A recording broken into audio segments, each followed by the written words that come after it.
ఒకని ఆధ్యాత్మిక జీవితం అనే గుడారం,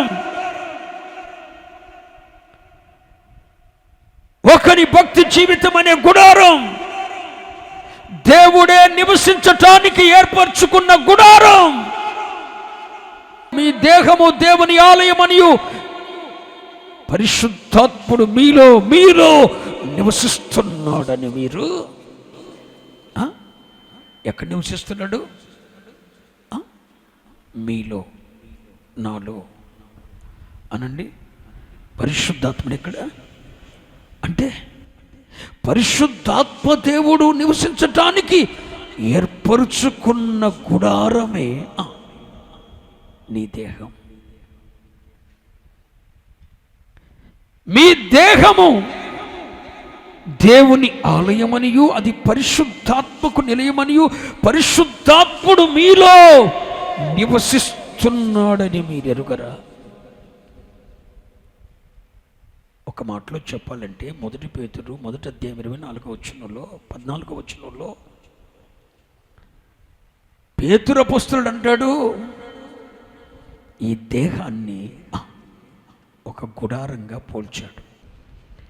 2వ పేతురు 1వ అధ్యాయం 13వ వచనం నుండి మరియు మన ప్రభువైన యేసుక్రీస్తు నాకు సూచించిన ప్రకారం నా గుడారమును త్వరగా విడిచిపెట్టవలసి ఉన్నదని ఎరిగి. ఏంటి? నా గుడారం నేను త్వరగా విడిచిపెట్టవలసి ఉన్నదని ఎరిగి. ఒకసారి తలపైకెత్తి చూడండి. ఈ శరీరాన్ని పేతురు అపోస్తలుడు, పౌలు అపోస్తలుడు ఒక గుడారంగా పోల్చారు. ఇప్పుడు దావీదు గుడారము అన్నప్పుడల్లా మీకు గుర్తు రావాల్సింది ఏంటి? దావీదు యొక్క శరీరం అనండి. శరీరం లేదా అతని ఇల్లు, అతడు నివసిస్తున్న ఇల్లు.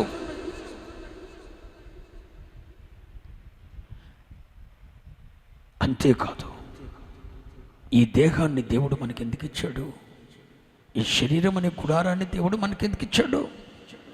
ఈ దేహముతో దేవుని మహిమపరచటానికి. ఈ దేహముతో దేవుని మహిమపరచటానికి ఇచ్చాడు. ఈ శరీరమే ఒక గుడారం అయితే పౌలు అపోస్తలుడు చెప్పినట్లు, పేతురు అపోస్తలుడు చెప్పినట్లు ఈ శరీరమే ఒక గుడారం అయితే ఈ శరీరం అనే గుడారములో ప్రభు అంటాడు, మీ దేహము దేవుని వలన మీకు అనుగ్రహించబడిందని, అది పరిశుద్ధాత్మకు ఆలయమని, పరిశుద్ధాత్ముడు మీలో నివసిస్తున్నాడని మీరు ఎరుగరు. ఇప్పుడు ఈ శరీరం అనే గుడారములోనే పరిశుద్ధాత్ముడు కూడా నివసించటానికి ఇష్టపడుతున్నాడు. స్తోత్రం చెప్పాలి. ఈ శరీరమే ఒక గుడారం. ఈ గుడారములో నీతో పాటు పరిశుద్ధాత్ముడు నివసించటానికి ఈ గుడారాన్ని దేవుడు నీకు ఇచ్చాడు.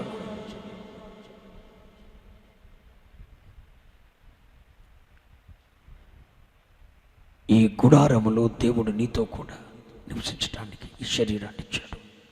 ఈ గుడారాన్ని, ఈ శరీరం అనే గుడారాన్ని దేవుని మహిమ కొరకు వాడతామని ఇచ్చాడు. కానీ దావీదు నేత్రాశకు బానిసైపోయాడు.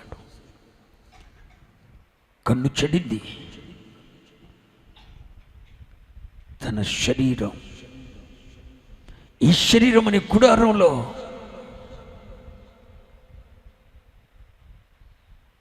పతనం ప్రారంభమైంది. కన్ను చెడింది. ఎంతోమంది ఈరోజు యవనస్తులు, ఎన్నో కుటుంబాలు, ఎంతోమంది భార్యాభర్తల జీవితాలు, ఎంతోమంది ఆత్మీయ జీవితాలు, ఎంతోమంది శరీరం అపవిత్రమైపోవటానికి మూల కారణం నేత్రాశ.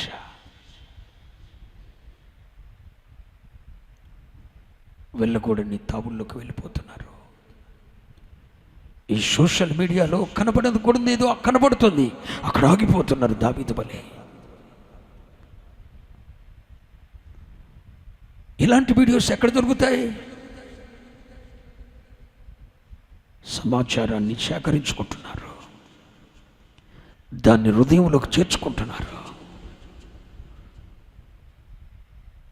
గుడారం దేవుడు నివసించటానికి, దేవునిని మహిమపరచటానికి, దేవుడే నీతో నివసించటానికి ఇచ్చిన ఈ దేహమని గుడారాన్ని పతనం చేసుకుంటున్నారు.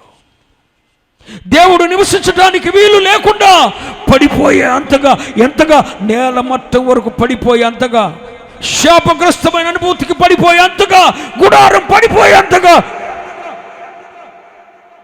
లుల్లుడైపోతున్నారు. ఎందుకండి? ముక్కు పచ్చలారని పసిపిల్లలు సైతం, ముక్కు పచ్చలారని చిన్నపిల్లలు సైతం ప్రేమ అనే వ్యామోహంలో పడి తల్లిదండ్రులను వద్దనుకొని, తల్లిదండ్రులను దుఃఖపెట్టి, ముక్కు ముఖం తెలియని వాడితో ఎందుకు వెళ్ళిపోతున్నారు? నిద్రాశ. దావీదు జీవితం అక్కడే పాడైపోయింది. ఈ రోజున అనేక కుటుంబాలను విచ్ఛిన్నం చేస్తుంది ఈ వెబ్సైట్, ఈ సోషల్ మీడియా. కనబడని గూడని దృశ్యాలు కనబడితే కన్నులతో నిబంధన లేక అక్కడ ఆగిపోయి, ఎవని వస్త్రమో తొలగితే, ఏ స్త్రీ వస్త్రమో తొలగితే, లేకపోతే ఏ పురుషుల వస్త్రమో తొలగితే అక్కడ ఆగిపోయి పతనం ప్రారంభమవుతుంది. Be careful. కనులతో నిబంధన చేసుకోలేకపోయాడు, పతనమైపోయాడు. నెక్స్ట్ సమాచారాన్ని సేకరిస్తున్నాడు. నేను అడుగుతున్నా, నీది కాని దాని గురించి నీకెందుకు సమాచారం? నీది కాని దానిని గురించి నీకెందుకు సమాచారం? నీవు ఇతరుల పాపములలో పాలు పొందుతున్నావు.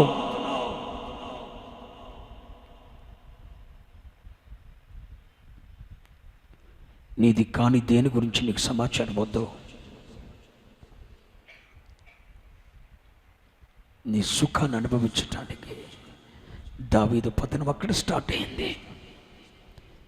అతని గుడారం ఒకప్పుడు దేవుడు తను దేవునితో కూడా నివసించటానికి వీలుగా ఉండేది. కానీ ఇప్పుడు చెప్పండి, పడిపోయింది. అనండి పడిపోయింది. ఒకప్పుడు దేవుడు తను దేవునితో కలిసి నివసించటానికి వీలుగా ఆ గుడారం ఉండేది. కానీ ఇప్పుడు తాను నివసించటానికి వీలు లేకుండా, తాను దేవునిని మహిమపరచడానికి వీలు లేకుండా, తన దేహములో, తన శరీరమని గుడారములో ప్రభువు నివసించటానికి వీలు కాకుండా ఆ గుడారం నేల మట్టం వరకు పడిపోయింది.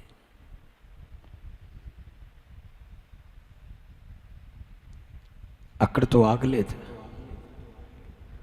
ఒకడు ఒడిలో నుప్పులుంచుకుంటే అతని ఒడి కాలుకుంటుందా అని లేఖనం చెప్పినట్లు, ఒకడు ఒడిలో నుప్పులుంచుకుంటే అతని ఒడి కాలుకుంటుందా అని లేఖనం చెప్పినట్లు, అతని ఒడిలో ఉంచుకున్న పాపం అది పిల్లల ఒడిలో పడింది. పిల్లల ఒడిలో పడినప్పుడు 12వ అధ్యాయంలోనేమో దావీదు గుడారం పడిపోయింది. 13వ అధ్యాయంలోకి వస్తే రండి, 13వ అధ్యాయం 11వ వచనం, 2వ సమూయేలు 13వ అధ్యాయం 11వ వచనం.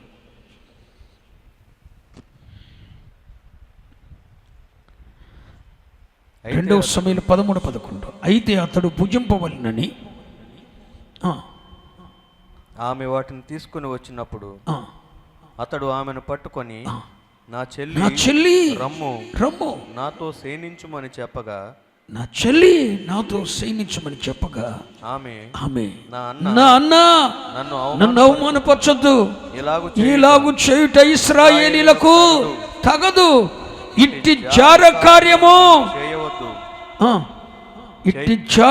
నువ్వు చేయొద్దు, నా యవమానము నేనెక్కడ దాచుకొందును, నువ్వు ఇశ్రాయేలులో దుర్మార్గుడు అవుదువు, అయితే ఇందును గూర్చి రాజుతో మాట్లాడుతాను.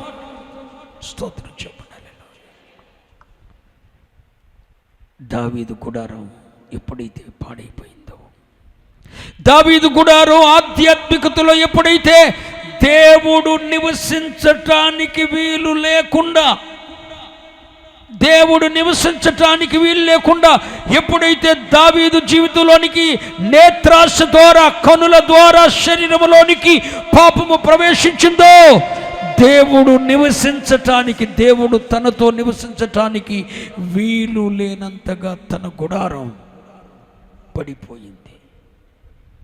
ఎప్పుడైతే దావీదు గుడారములో దేవుడు నివసించటానికి వీలు లేనంతగా అతని గుడారం పాపము చేత పడిపోయిందో, అతని ఇంట్లో దుష్కార్యములు ప్రారంభమయ్యాయి. ఎంతటి దుష్కార్యాలంటే, దావీదు కుమారుడు, దావీదు కొడుకు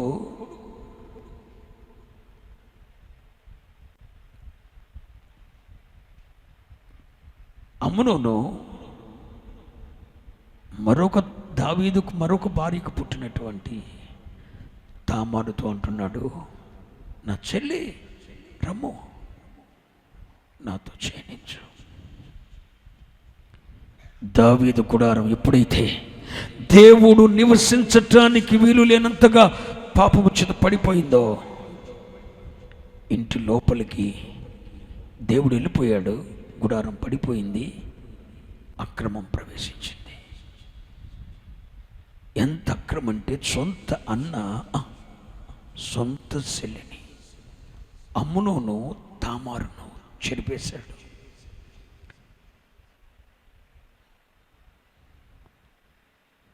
దేవుడు లేడుగా గుడారంలో, దేవుడు నివసించటానికి వీలు లేనంతగా ఆ గుడారం పడిపోయింది, అక్రమం వచ్చేసింది. ఎప్పుడైతే నేలమట్ట వరకు దేవుడు నివసించటానికి వీలు లేనంతగా దావీదు గుడారం పడిపోయిందో, దావీదు పతనమయ్యాడు పాపము ద్వారా. దావీదు ఆధ్యాత్మికంగా పాపం చేసి ఎప్పుడైతే పతనమయ్యాడో, దేవుడు తనలో నివసించటానికి వీలు లేనంతగా అతని గుడారం నేలమట్టం వరకు పడిపోయింది. పడిపోగానే దావీదు ఇంట్లో అక్రమం స్టార్ట్ అయిపోయింది. సొంత చెల్లితో సొంత అన్న పాపం చేస్తున్నాడు. చెల్లి అంటుంది, అన్న ఇంతటి దుష్కార్యం చేయొద్దు, ఈ జార కార్యానికి నువ్వు ఒడికట్టొద్దు, ఇశ్రాయేలీయులకి ఇది తగదన్నా, అన్నా నన్ను అవమానపరచొద్దు, నేను తల ఎక్కడ ఎత్తుకుంటానన్నా అన్నా అని బ్రతిమలాడుతుంటే, దావీదు కుమార్తె తామారును, దావీదు కుమారుడు అమ్నోను చెరిపేశాడు. తల్లులు వేరు, తండ్రి ఒక్కడే, చెరిపేశాడు. ఇంకాస్తంత ఆ గుడారం పడిపోయిందల్లా, గుడారం చినిగిపోవటం మొదలుపెట్టేసింది. పడిపోయిన గుడారం మళ్ళా లేవనెత్తటానికి వీలు లేకుండా చినుకులు పడిపోవటం మొదలెట్టింది. ఈ శరీరం అనే గుడారం, ఒకప్పుడు దావీదు శరీరం అనే గుడారంలో దేవుడు నివసించేవాడు. కానీ ఎప్పుడైతే ఆ శరీరం అనే గుడారములోనికి అపవిత్రత వచ్చిందో, అతిక్రమం వచ్చిందో, దేవుడు తనలో నివసించటానికి వీలు లేనంతగా గుడారం పడిపోయింది. ఎందుకో తెలుసా? దేవుడు పాపంతో పొత్తు పెట్టుకోడు, ఆయన పరిశుద్ధుడు, ఆయన పవిత్రుడు. ఆ గుడారం పడిపోయింది, ఇక దేవుడు నివసించటానికి వీలు లేకుండా ఆయన వెళ్ళిపోయాడు. ఎప్పుడైతే వెళ్ళిపోయాడో, దావీదు గుడారములో అక్రమం, అవినీతి, ఎన్నో దౌర్భాగ్యమైన ఘటనలు జరిగినవి. ఇక పూర్తిగా గుడారం చినిగిపోయింది, పేలికలుగా వేలాడుతుంది, ఎన్నో చోట్ల డ్యామేజెస్ అయిపోయింది. దాన్ని లేవనెత్తే వాళ్ళు లేడు, దాన్ని బాగు చేసేవాళ్ళు లేడు. సరే, గుడారం పడిపోయింది అనుకుంటే చుట్టూ ఉన్న ప్రాకారపు గోడ కూడా కూలిపోతుంది.